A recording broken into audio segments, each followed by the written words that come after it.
obboleeyyan islaamaa lama yoo wal dhaban wanni nurra jiru obboleeyyan lamaan san walitti araarsuudha. Tokko ganda keenya jahanii ifitti qabanii faaruun malaayikaa fakkeessaa, tokko ammoo ganda keenyaa miti jahanii ajaa dibanii fokkisanii nama sanxureessuun amala nama islaamaatii miti. Abbuma fadheehu haa tahu kullu banii aadama khaxaa ja rasuuli rabbii sallallahu alayhi wasallam.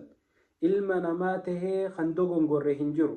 Beekaanis ni dogongora, wallaanaalinis ni dogongora. Dogongora kana keessa ilmi namaa nafsiyyaa fi shayxaanni wali buusee wal dhaba. Ilma namaa tahee ka wal hin dhabne hin jiru.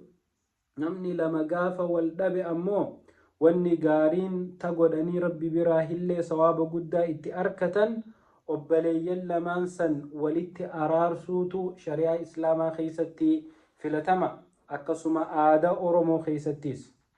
Obboleeyyan kiyya nama lama ka wal dhabe ajandaa baasanii tokko cinaa goranii, tokko xureessanii, tokko guddisanii, tokko xureessanii, tokko sheeka godhanii, tokko wallaalaa godhuun obboleeyyan lamaan san walitti hin fayyistu. Ka itti balleeffames ka balleesses fadhuu ganda keetaa fadhuu ganda keen tahini dirqamni shari'aan islaamaa sirra keesse obboleeyyan lamaan san toltuu yaaddee isaan lamaan san walitti fidu. Waan biraa dhiisi shari'aan islaamaa akka kijibdee isaan lamaan walitti araarsituu siidhaamte. Rasuulli rabbii sallallahu alayhi wasallam hadiisa isaanii qulqulluu keessatti akkana jedhan: unsur akhaaka zaaliman aw mazluuman. Obboleessi kee yoo miidhaa tahee fi yoo miidhamaas taheef tumsiifii jedhan. Akkamitti nama miidhaaf tumsina jennaan, namni obboleessi kee tokko isaa nama miidhu yoo arkite harka isaati qabdee akka inni nama miine goota. Obboleeyyan kiyya faman cafaa wa aslaha fa ajruhu cala Allah jee rabbi subhaanahu wa ta'ala quraana keessatti.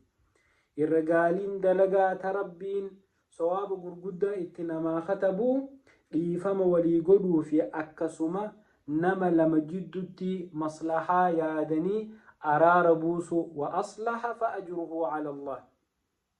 Kanaaf obboleeyyan kiyya nama lama gizee wal dhabe abbuma fadhee wutaan yoo namni biraasa waan fadhellee nuu godhee jiraate haqa obboleeyyan lamaan san jiru jidduu jiruun beeku.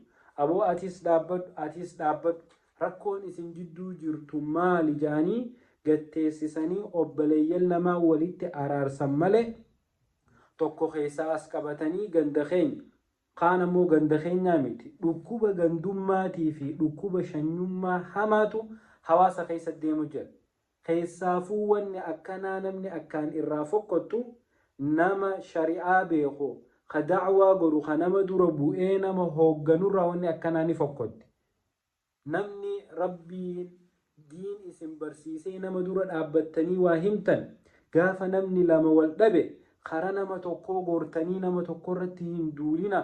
Obboleeyyan lamaan kalee waliin ture ka arra shayxaanni zanni walitti balleesse walif fidaa walitti araarsaa fite kana ajandaa hawaasaaf gootanii hawaasallee jeeyxanii bakka isin hin fakkaannellee dhaabbattanii faaruun nama faarsaa ooltantun illee gaarii miti dhaaba.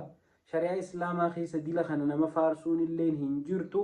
Obboleeyyan kiyya obboleeyyan wal dhabe walitti araarsuutu furmaata. Rabbi subhaanahu wa ta'ala warra bakka deemutti araara buusu nu haa godhu. Wassalaamu alaykum.